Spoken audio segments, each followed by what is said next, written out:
Dear students, इस question में एक पार्टिकल है जो कि एक स्ट्रेट लाइन में मूव कर रहा है और उसका initial position at time t is equal to 0, x is equal to 0 था। हमें एक वेलोसिटी टाइम ग्राफ दिया हुआ है उस पार्टिकल का और हमें सबसे पहले जो निकालना है वो है उसका at t is equal to 3 second पे पोजीशन क्या है। ओके, अब हम लोग जानते हैं कि displacement is equal to final position minus initial position. Clear. अब इनिशियल पोजीशन 0 है, मतलब displacement is equal to final position हो जाएगा। क्लियर। तो बेसिकली हमारा डिस्प्लेसमेंट जो होगा वही वैल्यू होगा x एट 3 सेकेंड। ओके, अब डिस्प्लेसमेंट निकालने के लिए क्या करेंगे, जो भी वेलोसिटी टाइम ग्राफ होता है उस वेलोसिटी टाइम ग्राफ का जो एरिया होगा वो हमें डिस्प्लेसमेंट देता है। एक चीज ध्यान रखने वाली है कि टाइम एक्सिस के ऊपर वाले जो एरिया होंगे उसे हम पॉजिटिव में लेंगे, जो नीचे वाले एरिया होंगे उसको हम नेगेटिव में लेंगे। तो इस पार्ट में x इज इक्वल टू हो जाएगा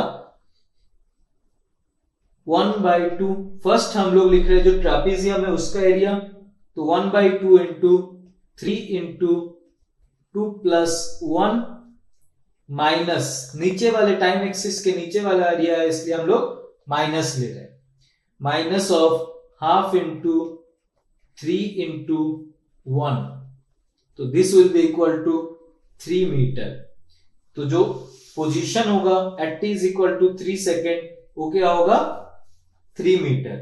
नेक्स्ट बी पार्ट देखते क्या बोला है। What is the instantaneous acceleration at t is equal to 2 second.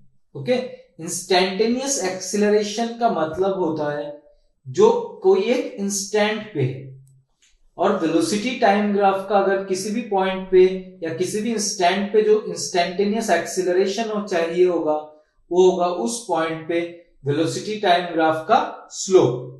तो इंस्टैंटेनियस एक्सीलरेशन जो होगा at t is equal to 2 second होगा slope at t is equal to 2। तो स्लोप निकाल लेते हैं हम लोग, 0 minus 3 divided by 1 that is equal to -3 metre पर सेकेंड स्क्वायर। हम लोग 2 के पॉइंट के लिए निकाल रहे थे, तो 2 पे जो वेलोसिटी था वो 0 लिखे हम लोग, फिर 1 सेकेंड पे जो वेलोसिटी था उसको सब्ट्रैक्ट किए डिवाइडेड बाय जो टाइम इंटरवल है। ओके, ये हो गया हम लोग का इंस्टैंटेनियस एक्सीलरेशन। नेक्स्ट पार्ट में क्या पूछा गया है, what is the average velocity between time t is equal to 0 to 3 second. Average velocity के लिए हमें क्या चाहिए होता है, v average is equal to displacement upon time. तो डिस्प्लेसमेंट हम लोग पहले निकाल चुके थे 3 मीटर और टाइम कितना है 3 सेकेंड, तो हम लोगों का एवरेज वेलोसिटी हो जाएगा 1 मीटर पर सेकेंड। नेक्स्ट पार्ट है average speed for the time interval t is equal to 1 second to t is equal to 3 second. तो इस पार्ट में जो एवरेज स्पीड होता है, एवरेज स्पीड क्या होता है, डिस्टेंस अपॉन टाइम।